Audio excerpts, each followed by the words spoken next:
அன்பர்களே, சிங்கவேல் குன்றம் என்னும் அகோபிலத்தை பார்த்து கொண்டிருக்கிறோம். திருமாலின் அவதாரங்களில் வேறுபட்டது நரசிம்மம். ராமாவதாரம் கிருஷ்ணாவதாரம் போல் அல்லாமல் இது க்ஷண நேரத்தில் உதித்த அவதாரம். குறைவான நேரமே இந்த அவதாரம் பூமியில் இருந்தது. ஒரு தனி நபருக்காக உண்மையான புக்திக்கும் பரிசாக எடுக்கப்பட்ட ஒரு அவதாரம்தான் இந்த நரசிம்ம அவதாரம். பிரபஞ்சம் முழுவதிலும் ஒவ்வொரு புள்ளியிலும் வியாபித்துள்ளது தெய்வம் என்பதை தெளிவாக நிலைநாட்டிய அவதாரம்தான் நரசிம்மம். கருடாழ்வாருக்காக ஒரு குகையில் நரசிம்மம் காட்சியளித்த தலம் ஆகையினால் அகோ நரசிம்மம் பிலம் குகை, அகோபிலம் என பெயர் வந்தது. குகையில் நரசிம்மரை தரிசித்து கருடன் அகோபிலம் மகாபலம் என்று துதித்து பணிந்தார். இதனால் தான் அகோபிலம் என பெயர் வந்தது. எந்த ஆயுதமும் இன்றி விரல் நகங்களையே அதனாலேயே ஹிரண்யனை கிழித்து சம்ஹாரம் செய்த நரசிம்மரின் பலம் கண்டு வியந்த தேவர்கள் ஆஹா என்ன பலம் என ஆர்ப்பரித்தமையினால் அகோபலம் எனவும் அழைக்கப்பெற்றது. திருமங்கை ஆழ்வார் அகோபிலத்தை சிங்கவேல் குன்றம் என்று சிறப்பிக்கிறார். உண்மையான பக்தி இருந்தால் வந்து தரிசிக்கட்டும் என்று வனமும் விலங்குகளும் அடர்ந்த குகைகளில் நாராயணர் அறிமுக அச்சுதனாக தன்னை வெளிப்படுத்திய புண்ணிய தலம்தான் இந்த அகோபிலம். மேல் அகோபிலம், கீழ் அகோபிலம் என இரண்டு தலங்களாக அகோபிலம் அமைந்துள்ளது.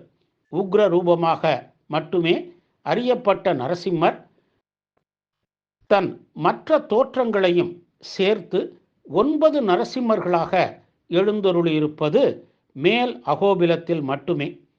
கிழக்கு தொடர்ச்சி மலைகளில் நல்ல மலைப்பகுதியில் அமைந்திருக்கிறது அகோபிலம். நல்ல என்றால் தெலுங்கில் கருப்பு என்பது பொருள்படும். இருள் அடர்ந்து கருங்கல்லான் ஆகிய மலையாக இருப்பதினால் நல்ல மலை என பெயர் பெற்றது. நரசிம்மரை தரிசிக்க மனமும் உடலும் தயாராகிவிட்டன. உஷத்காலத்தில் கீழ் அகோபிலத்தில் யாத்திரையை நாம் இப்போது துவங்குகிறோம். ஒவ்வொரு சன்னதியிலும் தீபம் ஏற்ற நெய் மற்றும் திரியும் நைவேத்தியம் செய்ய டைமண்ட் கற்கண்டு 100 கிராம் பாக்கெட்டுகளும் நாம் எடுத்து செல்ல வேண்டும். மலை அடிவாரத்தில் கோவிலும் கீழ் அகோபிலம் எனப்படுகிறது. இங்கு கிழக்கு நோக்கி அமைந்த ஆலயம் இது. நரசிம்மர் இங்கே பிரகலாத வரதர், லக்ஷ்மி நரசிம்மர் என்னும் பெயர்களில் வீற்றிருந்த கோலத்திலே உள்ளார்கள்.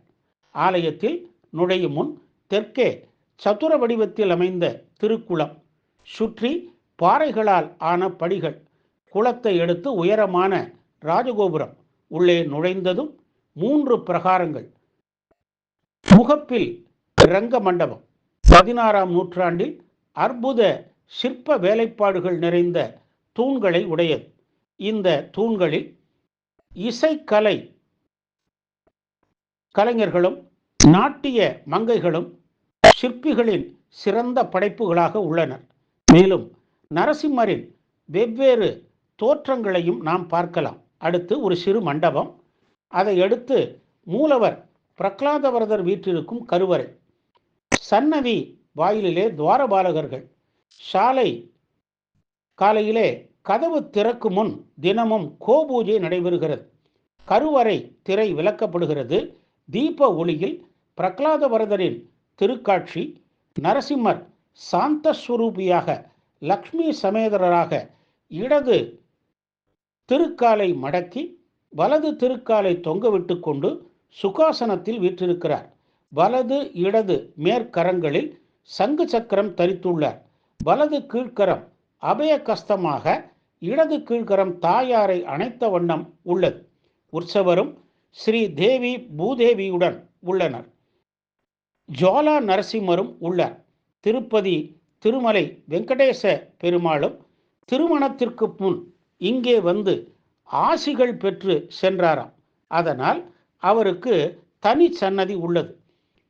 அங்கிருக்கும் மண்டபம் கல்யாண மண்டபம். செஞ்சுலக்ஷ்மி ஆண்டாள் ஆழ்வார்கள் சன்னதியும் இங்கே உள்ளன. மூலவருக்கு எதிரே கொடிமரம் பலிபீடம் உள்ளன. ஜெயஸ்தம்பமும் உள்ளது. நவ நரசிம்மர்களின் 8 உற்சவ மூர்த்திகளும் இங்கு உள்ளன. மாலோல உற்சவர் அகோபில மடத்தின் ஜீயர் சுவாமிகளின் நித்திய திருவாராதன மூர்த்தியாக அமைந்துள்ளார். சுவாதி நட்சத்திர நாள் நரசிம்ம ஜெயந்தி இங்கு திருவிழா நாட்களாகும்.